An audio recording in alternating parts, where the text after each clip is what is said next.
Welcome to the sound booth. Let's talk about the Quest 3S. First, the name. The Quest 3S is a preliminary naming according to Luna, which means it could be changed. Personally, I'd rather it be the Quest 3 Lite, especially if the rumors are true previously that the headset's actually going to weigh less than the Quest 2 and the Quest 3. That would make much more sense, but who knows how that naming will actually go. According to Luna, they have seen multiple dev kits and spoken to several people familiar with the device. So they created this infographic, and we're going to go through the infographic and kind of talk about what it actually means. First, the image that you're seeing on the screen there with the infographic of the Quest 3S is... I'm not sure 100% if this is a final look for this or if this is even an accurate look. Luna, having seen it though, did use it on their infographic, so I'm assuming that it's accurate enough. It has different sensors and a different sensor array, and we'll talk about what all that stuff means in a minute. It does have the Qualcomm Snapdragon XR2 Gen 2, so the same chipset as the Quest 3, but there are some pretty major differences. And I'm going to jump on the first big one that everyone is talking about first, and that is the fact that it actually has Fresnel lenses instead of pancake lenses. It's going back to the Quest 2's lens style, including the 3-position IPD adjustment. Similar to the Quest 2, in fact, it could be identical to the Quest 2, who knows, but it does have the same style lenses and the same 3 IPD adjustments instead of the smooth adjustment that we have on the Quest 3 and the pancake optics, which are really, really good. It's kind of unfortunate that it had to go backwards to the Fresnel lenses to make it cheaper. But again, this is the same power as the Quest 3. So there's going to be some trade-offs. It's not going to be exactly the same as the Quest 3. So the Quest 3 is going to have that higher level display, which we'll talk about in a second, and the better pancake lenses. It's got a single fast switch LCD with an 1832 by 1920 per eye display. In contrast, the Quest 3 has 2 different LCD displays with a resolution of 2064 by 2208 per eye. So it is a drop back with it being a single display equaling 1832 by 1920 per eye. It actually sounds like the same display or very, very similar to the Quest 2's display, because the Quest 2 has the same type of fast switching LCD display with the 1832 by 1920. One big difference is the fact that according to this infographic, the Quest 3 Lite is going to be running at 90 Hz and 120 Hz instead of the lower 72 Hz that the Quest 2 operates at natively, which just means that the power from the new chipset is going to be utilized to just make 90 the standard frame rate, much like the Quest 3. It does use a Quest 2 glasses style spacer instead of that new spacer style that we get built into the facial interface. I don't know if it's going to use the same exact style, like if the facial interfaces from the Quest 2 are going to work on the Quest 3S, which would be a cool, way to save money and be able to keep the same accessories. I don't know if that'll happen or not. It would be cool. It does, though, have the new ringless Quest Touch Plus controllers, the same ones that the Quest 3 has. So that brings it over from the Quest 3, and those I prefer better than the Quest 2 controllers with the ring. They're lighter, and they just fit in my hand better anyways. Some people don't like them because they think the tracking's not as good. I personally haven't had any issues at all with the tracking on the Quest 3 controllers, so I think it's a great upgrade to this Lite version, which I've heard some people say on Twitter, and I kind of agree with it. It's more of a Quest 2 Pro than it is like a Quest 3 Lite, because a lot of the stuff inside of it is same components as a Quest 2 or very similar, with a exception of the chipset, which bumps it up to the same power level of the Quest 3. It's kind of an in-between, and it's meant to be. It's not a Quest 3, but it's not a Quest 2. It's like a Quest 2 Pro, or maybe a Quest 2.5.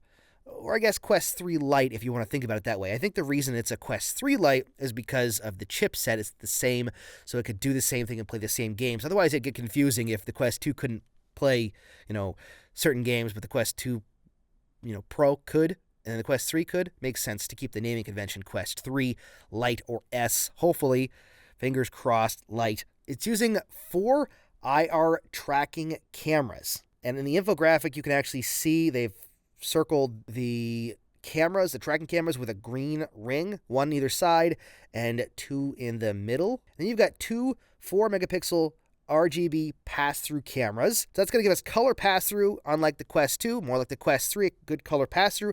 It doesn't have the same depth sensor that the Quest 3 has. Instead, it says that it has 2 IR illuminators for depth sensing. What that means, I'm not technologically advanced to know 100% what that means, but it does mean that it is going to have depth sensing and color pass-through, which is great. It brings along those pieces for mixed reality to the Quest 3 Lite, it makes sense because they wanted to really push mixed reality on the Quest 3. So to have the lower tier Quest 3 headset working with mixed reality is great. On the infographic, Luna also said Quest 3 software features such as automated space setup, inside-out tracking, and multimodal tracking are going to be working on Quest 3 apparently as well. So automatic room setup, inside-out tracking, which should be obvious if it's been like that since the Quest 1, and then also the multimodal tracking, which is the single hand and controller, or, whatever, one can, one controller type of tracking. Tech-wise, that's really all we know, or at least assumed to know based on the infographic and the information released by Luna. It's an exciting headset in some ways. Now, let me change that. It's exciting for some people. If you've got a Quest 3, it's not going to matter to you in the slightest bit. In fact, it's a step down from the Quest 3, but it makes sense because it's a Lite version, right? If you've got a Quest 2, though, and you've been wanting to get a Quest 3, but you don't have the money to do it, or maybe you're not ready to put that much down to get that much difference in headset, the Quest 3 Lite could be an upgrade option.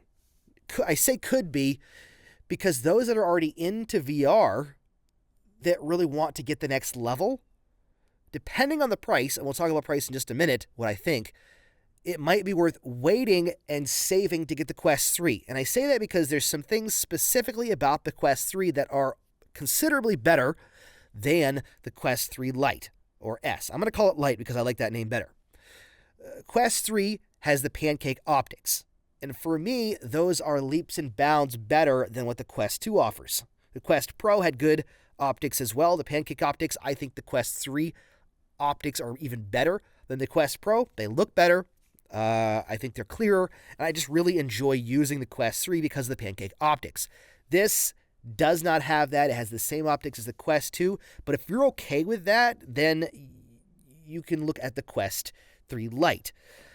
For me, I don't like going backwards because I like the pancake optics so much, but some people don't actually like them. So this might be a way to compromise to get the power of the Quest 3, but the same optics as the Quest 2.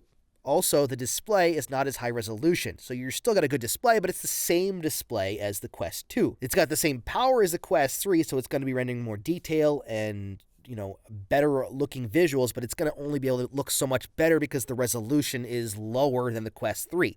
Doesn't mean it's not going to look good, just means that it's not going to, look as sharp and be as clear as the Quest 3 is, both from an optics standpoint and a display standpoint. There's other things that make the Quest 3 better in my opinion, like the smooth IPD adjustment. I like the sensor array better, and the fact that you've got the built-in glasses spacer. That made it really easy when I've been having people try VR and they had glasses. I don't have to bring the spacer with me. They could just adjust it on the fly, which is really nice. But if none of those matter to you, then the Quest 3 Lite very well could be a great upgrade because it's going to allow you to play those exclusives, like Alien that's coming or Batman that's coming. Any exclusives coming to Quest 3. It's going to be able to allow you to play those. It's also going to allow you to play those Quest 3 updates for games as well. Even if the resolution isn't as high as Quest 3, you're going to get those shadows and those updates to the games that you might not have been able to play because you'll get a Quest 2, which is great as well. I think the person this is made for is someone that either is getting into VR for the first time, and I hope that they price it that way, that wants a level up from the Quest 2 because it's newer hardware, but not quite as high a level of the Quest 3, and those as well that don't care about all the bells and whistles, but they want to keep the exclusives so that they can play those as they come out for the Quest 3. I think that's who this headset's going to be for specifically. And when it comes down to price, which could dictate a lot who this is for, we know that the price of the Quest 3 is $499, so $500. Now, we can hope that it's half of that. So let's say it's $249. I'm going to guess it's going to be $299, But let's hope it's $249. Let's say best case scenario. Well, that's not best case. Let's talk about best case scenario, and then we're going to talk about dream case scenario, okay? Quest 2 right now is $199. Permanent price drop down to $199. Amazing deal for a decent piece of hardware still if you're just getting into VR and you don't care about, the newest tech and the new exclusives coming. Quest 3, $599 or $499. Quest 3 Lite, $299, maybe $249. I don't know. Here's my dream, okay? If the Quest 2 is going to stay at $199, I don't think we'll see it below $299. It doesn't make sense to price a headset only $50 more. You're not going to sell any Quest 2s. Really, for $50, everyone's going to want to get the Quest 3 Lite, which either will cause them to phase out the Quest 2 and have the price be $249, or my dream circumstance would be something like, let's take the Quest 2 and drop the price even more down to $99 or $149. Can you imagine a Quest 2 at $99? I know it won't happen, but that's like a dream case scenario, right? So Quest 2 at $99, Quest 3 Lite at $199, right? And the Quest 3 at $499. That's not going to happen. Don't take what I'm saying and run with it and say, oh no, Quest 2 is going to be $99 and the Quest 3 Lite is going to be $199. This is my dream case scenario, okay? This is what I would dream of happening. Either that, or even if the Quest 3 Lite was $249 and they dropped the price of the Quest 2 down to $149. It's not going to happen more than likely. But can you imagine having a headset the quality of the Quest 2 for $99 and then being able to get a Quest 3 Lite for $199? I mean, the goal is adoption, right? And that's why they're coming out with this headset, to have a lower tier to allow more people to get into VR, because the goal is adoption. And the more people in VR, the better. They're already losing money on most of their hardware and they sell it. They're subsidizing their hardware like a lot of people do. So hopefully we'll see some good pricing on it. It's hard to say what the pricing will be, but let me know in the comments what you think that the pricing will be. I'm curious to see what your thoughts are on it. That's really all we know about the Quest 3S Lite, whatever you want to call it. Hopefully we get more official information soon. We still haven't heard anything about a gaming showcase. We could hear something about it at the gaming showcase if there is one, and as soon as I hear anything, I'll let you know. And who knows? I'm excited because this could get more people into VR for a longer period of time.